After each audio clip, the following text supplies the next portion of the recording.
no capítulo 2, vamos fazer uma leitura um pouco extensa aqui, não é?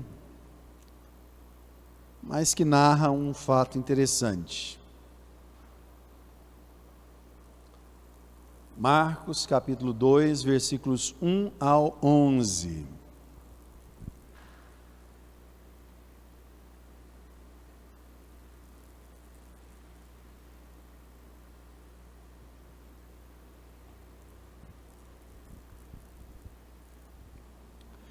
Diz assim a palavra do Senhor: E alguns dias depois entrou outra vez em Cafarnaum e soube-se que estava em casa.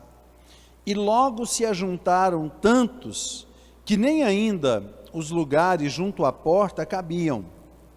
E anunciava-lhes a palavra. E vieram ter com ele, conduzindo um paralítico, trazido por 4. E não podendo aproximar-se dele, por causa da multidão, descobriram o telhado onde estava, e fazendo um buraco, baixaram o leito em que jazia o paralítico. E Jesus, vendo a fé deles, disse ao paralítico: Filho, perdoados estão os teus pecados.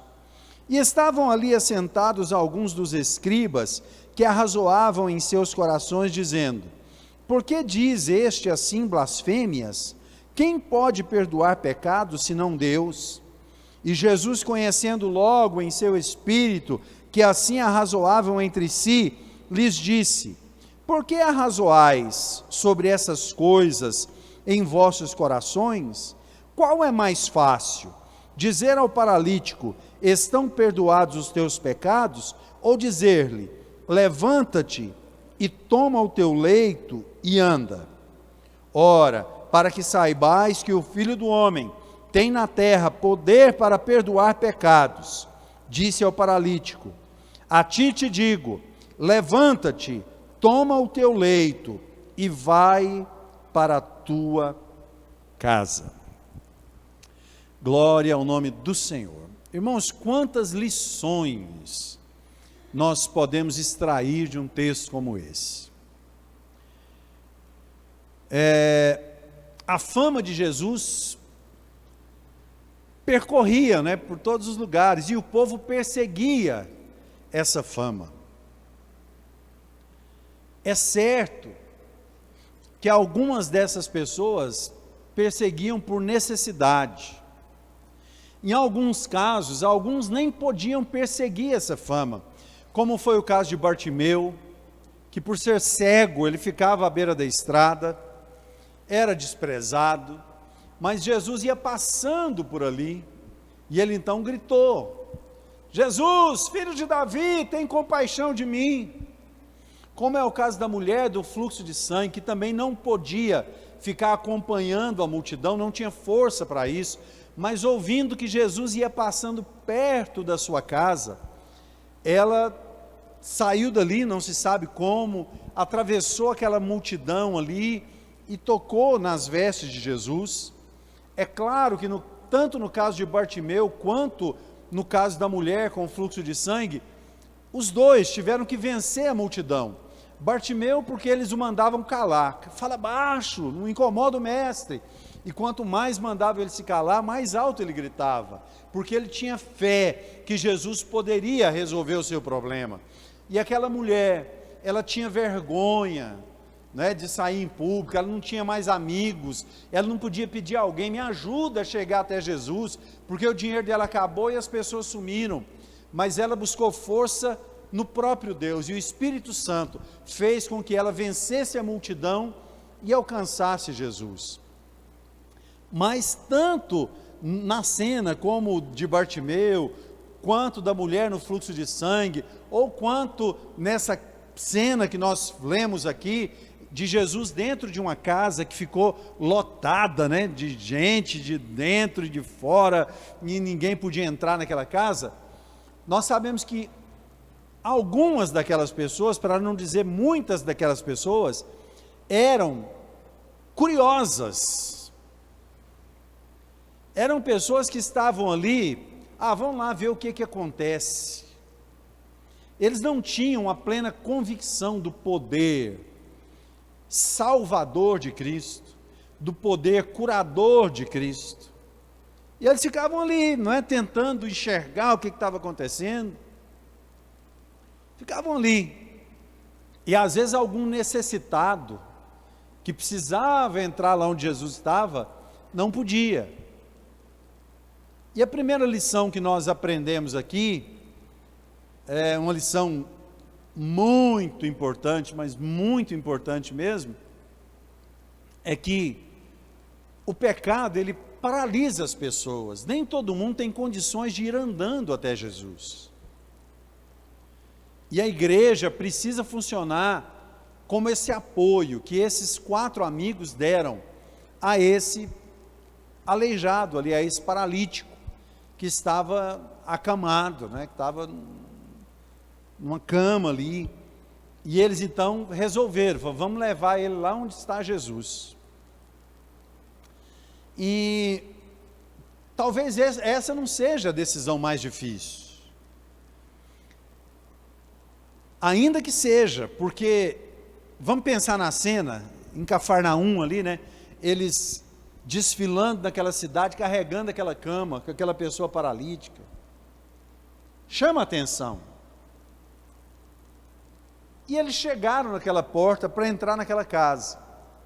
E eles não conseguiram. Irmãos, não seria nada vergonhoso aqueles amigos dizerem, falar, olha, a gente tentou, mas não tem jeito de levar ele lá, não tem como passar com essa cama aqui. Então, às vezes, né, a gente, entendendo que a gente precisa cumprir esse papel de levar pessoas a Cristo, às vezes a gente esbarra em alguma dificuldade, e a gente fala, bom, eu tentei, né? Eu tentei.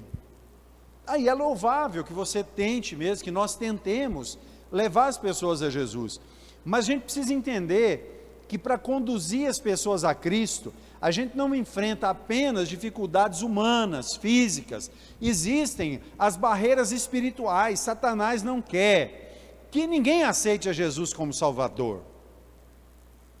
Então, quem se dispõe a ganhar alguém para Cristo, tem que se dispor a vencer barreiras.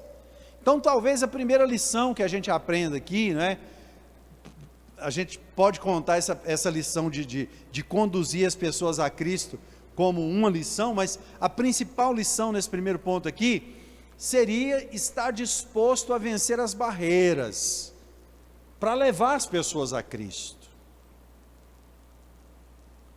Será que a gente está disposto a vencer essas barreiras? Nós precisamos pensar no cenário que aquele povo vivia. Jesus era um filho do carpinteiro de Nazaré. A gente fala de Jesus na Bíblia e a gente crê em Jesus, Filho de Deus, o Cordeiro de Deus, que morreu e ressuscitou. Mas naquela época, Jesus era alguém, era um homem que levantava discussões. E quem é esse homem? Ele cura, ele multiplica pães. Quem é esse homem? Eles não sabiam que Jesus é o Filho de Deus. Mas, pelo que nós entendemos, uma das condições que levaram esses 4 amigos a vencer as barreiras que impediam de levar aquela pessoa paralítica até a presença de Cristo, é porque eles criam que Jesus poderia fazer o milagre. Nós precisamos ter essa fé. Nós estamos jejuando aí, né? Vamos começar oficialmente o jejum na segunda-feira, mas já está liberado, você já pode estar jejuando aí. Nós vamos até o final de março. Irmão, a gente precisa crer. Você precisa crer que aquelas horas que você está abrindo mão do seu cafezinho, do seu pão, da sua fruta, você está entrando na presença do Deus Todo-Poderoso, que pode restaurar casamentos, que pode curar os enfermos da Covid-19, que pode curar de outras comorbidades, que pode mudar histórias, restaurar a vida financeira, que pode trazer harmonia no lar, que pode trazer um avivamento espiritual sobre a igreja, que na minha opinião é o que a gente mais precisa. A gente precisa mais de um avivamento espiritual do que de saúde, do que de dinheiro, porque se nós tivermos um avivamento espiritual, irmãos, nós vamos experimentar milagres e curas, nós vamos experimentar uma prosperidade muito grande, que talvez não tenha precedentes na nossa história, mas é porque às vezes a gente fica buscando todas essas coisas, ao passo que nós deveríamos buscar em primeiro lugar o reino de Deus e a sua justiça, como a palavra nos manda buscar. Mas esses rapazes nos ensinam essa lição, enquanto alguns discutiam, e esse camarada aí, será que é mais um? Será que ele é filho de Deus mesmo? Eles levaram aquele rapaz com convicção. Nós cremos, meu amigo, que se você chegar diante daquele homem, ele vai mudar a sua história, ele vai mudar a sua vida, você vai receber o milagre que você tanto espera. E eles chegaram lá, e eles encontraram um empecilho, mas eles tinham fé para transpor barreiras. Muitas vezes nós temos problemas e dificuldades, às vezes com respeito a terceiros, pessoas por quem a gente intercede, por quem a gente ora, e a gente às vezes pensa, não, é difícil, Deus não é, essa pessoa nunca vai alcançar a presença de Deus ali. A gente precisa aprender com esses amigos, com esses jovens, porque o que eles fizeram foi algo que chamou a atenção de Jesus. Eles arrumaram algumas cordas, subiram no telhado daquela casa, içaram aquela cama com aquele rapaz ali, colocaram lá em cima, de algum jeito assim, abriram um buraco, tiraram o telhado lá, tiraram a cobertura, que não era igual o nosso aqui, você destelhar uma casa, não tinha telha naquela época, era uma mistura de palha com barro, com adobe, né, aquela coisa, acho que casa de adobe muita gente conheceu aqui, enfim, mas era uma mistura muito, mas eles furaram um buraco, eles abriram um buraco ali. Que tamanho era o buraco? Tamanho para caber uma cama, para descer uma cama. Imagina as pessoas dentro da casa, onde Jesus estava, começar a cair coisa lá no meio, o povo afastando, o que está acontecendo? O que está acontecendo? Jesus fala, espera aí que vocês vão ver, aguarda aí, pode ficar todo mundo tranquilo, vai dar tudo certo. E de repente abre-se aquele buracão, a luz do sol entra ali, e de repente começa a baixar uma cama lá dentro. Eu queria ter amigos assim, irmãos. Eu tenho muitos amigos bons, não é? E preciso conservá-los. Esse rapaz tinha 4 amigos, verdadeiros amigos, que tinham oportunidade de furar o telhado. Por certo, eles tinham alguma necessidade também. Por certo, eles podiam ter alguma necessidade de receber uma bênção de Jesus, mas eles falaram, você precisa mais do que nós vamos te conduzir a Ele, nós vamos te colocar ali. Então, irmãos, essa é uma lição muito grande que nós aprendemos, nós precisamos ser esses amigos. Eu lembro de uma historinha que eu ouvi uma vez, o camarada parou no semáforo assim, né, no sinaleiro, e chegou um menino para pedir um dinheiro para ele e tal, ele foi, deu uma nota para o menino e tal, e o menino falou, rapaz, que carro bonito que você tem, hein? Aí o rapaz falou assim, foi meu irmão que me deu de presente. Aí o menino falou assim, quando eu crescer eu quero ser igual ao seu irmão. Não é? O menininho já pensou lá, não, se o irmão dele deu para ele, então o irmão dele é bem melhor de situação do que ele, né? Então eu quero ser igual ao irmão dele, não é igual ele não. Então assim, nós precisamos entender que aquilo que nós buscamos, ou aquilo que nós fazemos, que nós precisamos ser para outra pessoa, muitas vezes revela aquilo que realmente nós somos. Eu posso dizer, como a experiência que Jó enfrentou, quando orava pelos seus amigos, que muitas vezes estavam acusando ele, mas Jó intercedeu por eles, resolveu, falou, quer saber? Em vez de ficar debatendo, em vez de ficar questionando, me explicando, eu vou interceder pela vida de vocês. E a Bíblia diz que Deus mudou o cativeiro de Jó. A vida de Jó foi restaurada quando ele intercedeu, quando ele orou pelos seus amigos. Eu posso imaginar que aqueles rapazes que desceram aquele paralítico diante do Senhor Jesus, receberam do Senhor a bênção que precisavam receber. Eu acredito que Jesus coroou, não é, de bênção, aquela atitude que eles tiveram.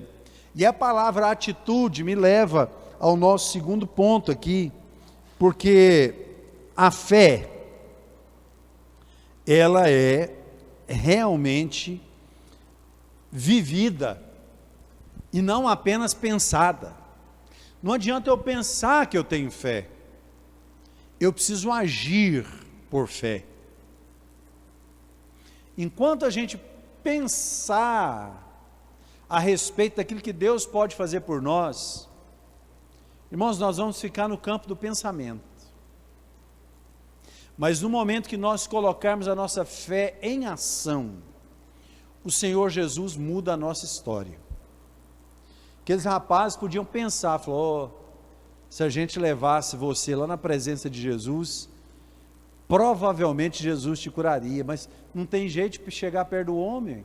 Todo lugar que ele vai tem uma multidão, se ele está numa casa, por exemplo, não tem jeito de chegar lá, não é? Mas eu tenho certeza, eu creio que Jesus podia curar. A gente fala isso muito, né? Eu creio que o meu Deus pode curar, eu creio que o meu Deus pode agir, e nós estamos certos em dizer isso, porque realmente Ele pode, só que Ele só age quando nós colocamos a nossa fé em prática, quando nós colocamos a nossa fé em ação.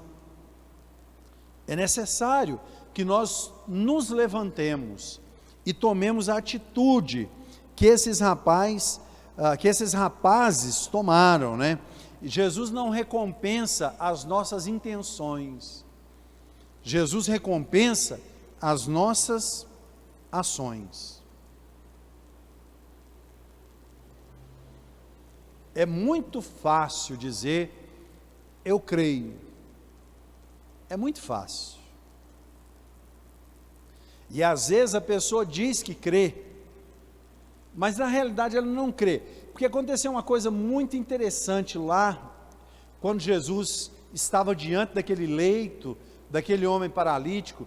Jesus fala uma coisa muito interessante, fala assim, ó, a Bíblia fala que Jesus, vendo a fé daqueles moços, ele olhou para aquele que estava no leito e disse assim, ó, filho, perdoados estão os seus pecados.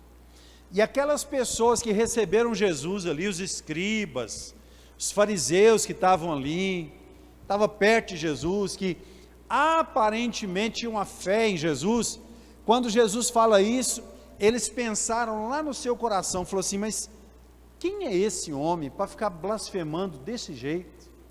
Só Deus pode perdoar pecado. Então, de fato, eles até falavam que gostavam de ouvir a Jesus, que queriam que Jesus estivesse com eles em casa, que queria estar na presença de Jesus, mas quando Jesus falava alguma coisa, eles não criam, eles não acreditavam. Então, às vezes é muito fácil, a gente fala assim, Senhor, eu desejo tanto a Tua presença, Senhor, eu quero tanto Te servir, mas às vezes Deus fala conosco, e a gente pensa, não, Senhor, esse sentimento que eu estou aqui, não é o Senhor que está falando, não, isso é minha carne, não é possível, o Senhor não ia falar para eu fazer uma coisa dessa. Às vezes a gente não crê naquilo que Deus fala. Aí Jesus olha para aqueles homens e faz a seguinte pergunta, fala assim, olha, o que é mais fácil dizer? Filho, perdoados estão os seus pecados? Ou levanta-te e anda? Jesus fez essa pergunta para eles, nem esperou eles responder. Mas pensa, nós lemos o texto, eu estou repetindo a pergunta. Imagina Jesus, não é? Imagina a cena, nós estamos aqui, a cama do paralítico está ali, Jesus falou, perdoados estão os seus pecados, e as pessoas começaram a pensar, né? Mas quem é esse que perdoa pecado? Só Deus pode perdoar pecado. E Jesus, conhecendo o coração daqueles que estavam ali, ele faz uma pergunta: o que é mais fácil dizer? Filho, perdoados estão os seus pecados, ou levanta e anda? Irmãos, é muito mais fácil dizer perdoados estão os seus pecados, porque Jesus vai falar aquilo, não vai acontecer nada visível, não vai acontecer nada visível, mas a palavra liberada, de alguma forma, surte o efeito, né? Cumpre a missão para a qual ela foi enviada. É isso que a Bíblia diz a respeito da palavra de Deus, ela cumpre o propósito para o qual foi enviada. Nós, seres humanos, que temos as nossas dores, que temos as nossas enfermidades, a gente às vezes, entendo o que eu estou falando aqui, às vezes a gente valoriza muito mais a cura do que a salvação.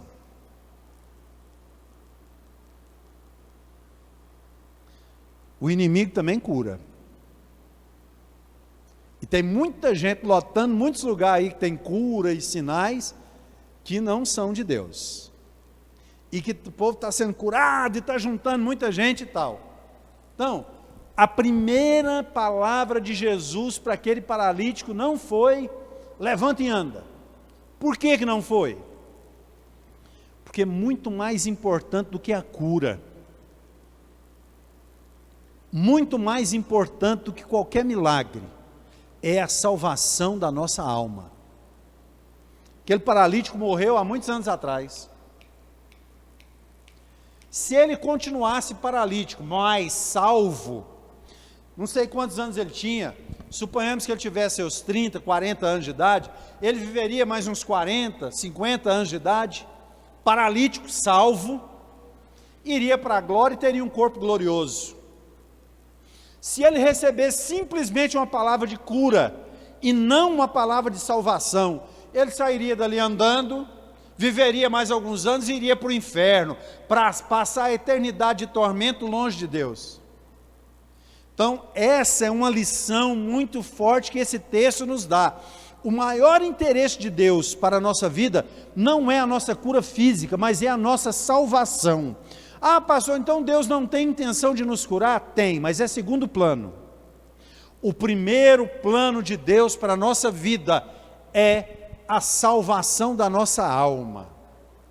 Quando a Bíblia diz: Deus amou o mundo de tal maneira que deu seu Filho unigênito, para que todo aquele que nele crê não pereça e não tenha nenhuma doença. Não foi isso que a Bíblia está dizendo.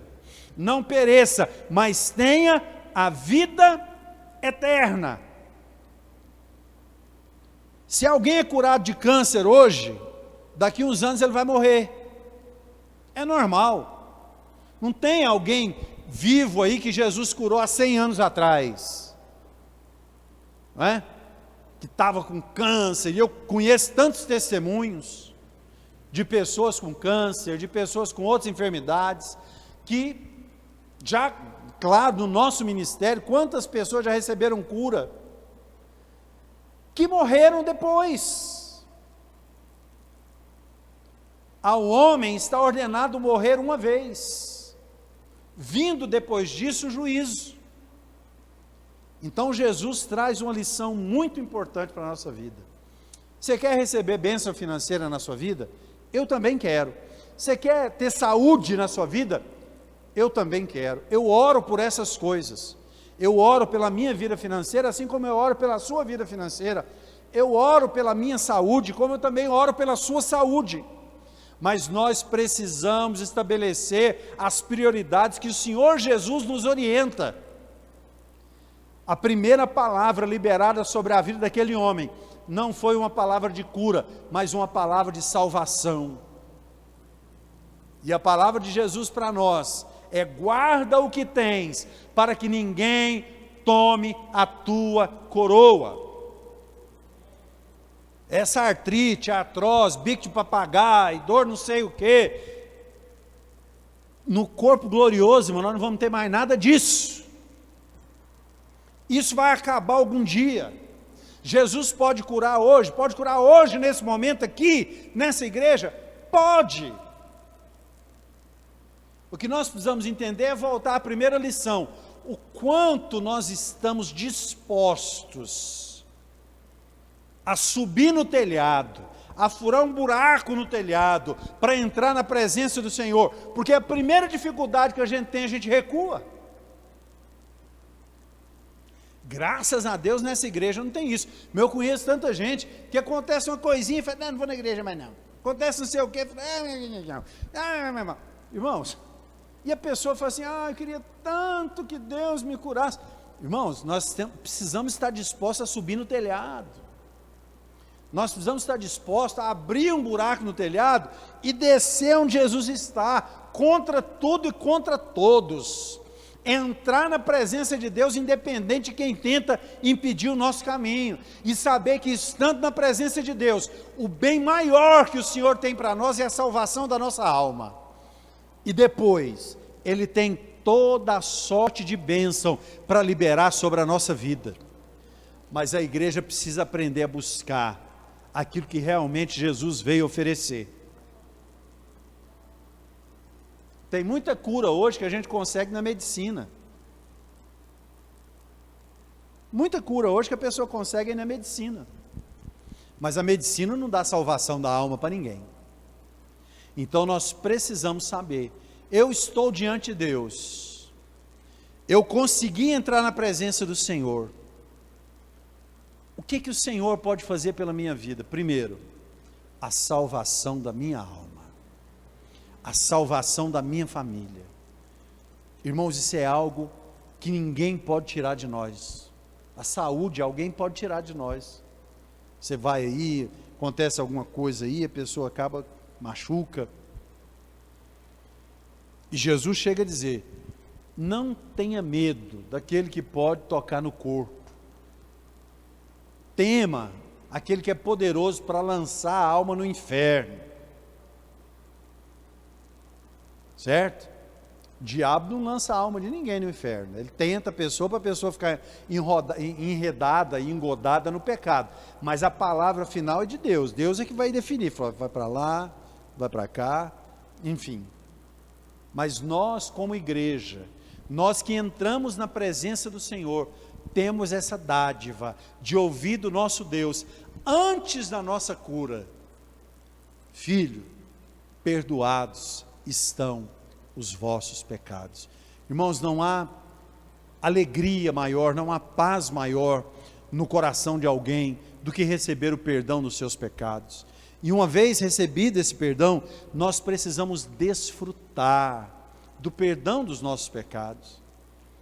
Muitas pessoas aceitam a Jesus, recebem o perdão dos pecados, mas vivem na velha vida, vivem na velha natureza, e essa muitas vezes é a razão de não conseguir alcançar a cura que tanto busca, a cura que tanto espera. Irmãos, eu ouso dizer para você, em nome de Jesus, que muitas enfermidades que nós carregamos conosco, nós carregamos por conta de atitudes que nós temos. Em alguns casos, é a própria qualidade de vida que a gente se impõe. E a gente às vezes não quer mudar alguns hábitos. Isso aí é uma coisa que o nosso corpo responde. Mas em outros casos, que nós precisamos de uma cura de Deus na nossa vida. Irmãos, não tenha dúvida, o desejo de Deus para a sua vida é te curar. O desejo de Deus para a sua vida é tirar essa dor. O desejo de Deus para a sua vida é te dar vitória. Resta saber, nós estamos dispostos a subir no telhado, a furar esse buraco do telhado, ou a gente olha e não dá para entrar não, vou voltar. Nós precisamos fazer o possível ir ao extremo das nossas forças para entrar na presença de Deus, o mais Ele fará. Isso é o que a palavra de Deus nos garante. Eu creio que esses dias de jejum que nós estamos fazendo, que nós estamos vivendo, vai trazer milagres para o nosso meio. Você crê nisso? Considere esses dias de jejum como o subir no telhado. Eu não dou conta de jejuar, eu não dou conta de fazer isso. Faça o sacrifício. E lembre-se, no momento do jejum, eu sei que ninguém aqui fala palavrão, né? Eu, antes de ser crente, já fui criado num lar onde não se falava palavrão. Graças a Deus, meu pai me xingava, minha mãe, graças a Deus, quando eu fui para a igreja, eu não precisei me livrar de nada disso, né? Mas, se às vezes você tem aquelas reações, não é? De nervosismo, às vezes, não é? De irritabilidade, diante de algumas situações que acontecem, a gente é humano, né? O ser humano às vezes se irrita com a situação e tal. Uma oportunidade muito boa da gente crescer e da gente ser abençoado, é no momento que a gente estiver fazendo o nosso jejum, no dia que a gente estiver fazendo o nosso jejum, a gente começar a se policiar, falar assim, eu estou em jejum, certo? E eu vou policiar as minhas reações, as minhas respostas, as minhas ações. Quando vier a raiva, a gente conta até 10, conta até 20, conta até o tanto que precisar. Quando aquilo passar, vem aquele alívio. Lembra do texto, quando Jesus venceu a tentação lá no deserto, a Bíblia fala que o diabo se afastou dele, e vieram os anjos e o serviram. Irmãos, a maior vitória, a maior alegria que a gente tem, é quando a gente consegue exercer esse domínio próprio. E se a gente não consegue fazer isso no nosso dia a dia, no dia do jejum, se a gente faz isso, é como se a gente estivesse subindo no telhado, quer dizer, eu estou fazendo um esforço a mais, eu estou fazendo um sacrifício a mais. Não tem jeito de Jesus rejeitar, de Jesus negar a sua bênção, porque a Bíblia diz, aquele que vem a mim, de maneira nenhuma lançarei fora. O Senhor diz, buscar-me-eis e me achareis, quando me buscardes de todo o vosso coração. Então guarde essa palavra no seu coração, e aprenda pelo menos essas duas lições. Primeiro, existem empecilhos, para aqueles que se dispõem a se aproximar do Senhor, e a gente precisa dar um jeito, para chegar lá. Segundo lugar, quando a gente chega diante do Senhor, a gente às vezes, a gente não pode agir como pobre, né? A gente não pode agir como, o que você quer, meu filho? Eu quero que o Senhor cure essa dorzinha que eu tenho na coluna. Eu falo, não, Senhor, em primeiro lugar, eu estou na tua presença, eu quero pedir ao Senhor, segura na minha mão, até o dia que o Senhor arrebatar a igreja, porque eu quero ir com o Senhor para a glória. Eu quero passar a eternidade com o Senhor. Meu filho, é isso que você quer? Eu estou vendo que você tem uma dorzinha aí, vou aproveitar, vou tirar essa dorzinha também, para você ficar melhor, para você viver melhor. É isso que Jesus faz para a nossa vida. Que nessa noite, você guarda essa palavra no seu coração, e você, melhor do que ninguém, pode pensar a respeito de como você fala assim, eu vou orar para Deus fazer esse milagre na minha vida, ou eu vou orar para alcançar isso. E quando chega a primeira dificuldade, porque o inimigo se levanta, o que a gente faz? Está difícil. Ou fala, quer saber? Se for preciso subir no telhado, eu vou subir nesse telhado. Se for preciso furar o teto, eu vou furar o teto. Se for preciso descer a cama lá diante de Jesus, eu vou fazer isso, porque eu preciso alcançar a bênção de Deus para a minha vida.